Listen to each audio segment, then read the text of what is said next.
Hey YouTube world, I'm gonna take you along on this video. It might be a multi-part series. It's not knife making, but it's knife making adjacent. I cleared out this corner of my shop that I use to forge, and I made the bad decision to purchase a power hammer. So I need to get a foundation ready for it. It's not a very big hammer. It's an Anyang 68. And they say that I don't need a isolated foundation, but with where my shop is, it's residential. Right outside of the shop wall is the pool pumps for my pool, that has piping running through the concrete. This pad, the previous owner only poured to park their RV on, so I don't really know how sturdy it is anyways. And I don't want shockwaves running through, breaking things, other problems. I don't want things falling off my shelves.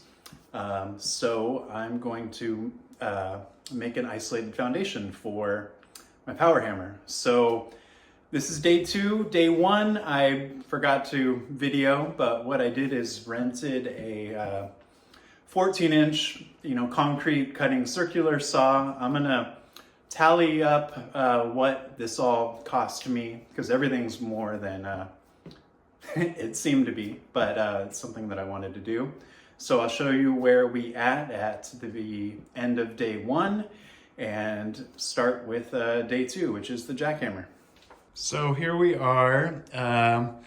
The power hammer footprint is 4 foot by 2 foot.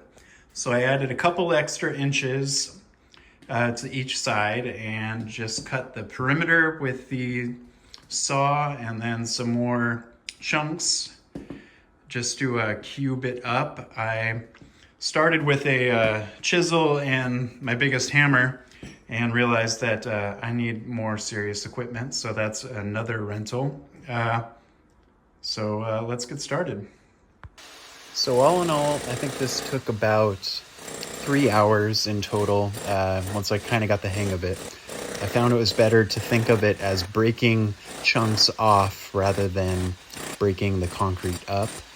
Occasionally there was rebar reinforcement that needed to be removed, so grind that out. So it's probably pretty obvious, but the chunks or cubes that didn't have rebar came out in big chunks, and the parts with rebar broke into little tiny bits that all had to be shoveled out.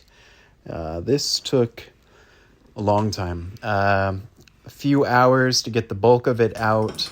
Switched to a pickaxe to get nice square corners because I needed to insert this foam, which serves as the insulation from the existing foundation.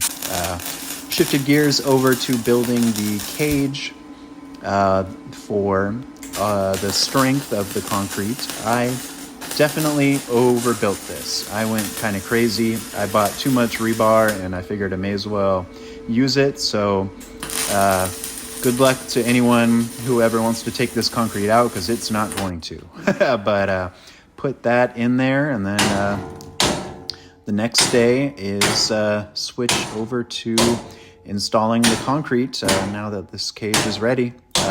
Hired a neighbor to help me mix it up, because I've done it before, and let me tell you, doing concrete by yourself sucks. And this took 15 80-pound bags to get it done. But there we are. Let it dry for a few days. And this is what I'm going to use to fill the joints after I cut back the extra styrene that's sticking up, and just a heavy dose of this to kind of seal up those seams. And here's the finished product. 1 foot deep, solid reinforced concrete, ready to go, isolated from the foundation. And there we have it. Did I do the prettiest job? No. Would I hire me to do it for you? No. But I think I did a adequate job. I think it's definitely going to do what I need it to. I'm happy I did it the right way. I don't think there's anything in the process that I would have changed. But then again, time will tell on how long it lasts. But yeah, the point of this video was to, I've seen a lot of videos where people are doing this, but on a much bigger scale with much more grand equipment. And this was me on a budget, just doing it with what I have and rental tools in a small shop. And here is the total list of everything that it ended up costing me. And I casually worked on it over the course of about a week.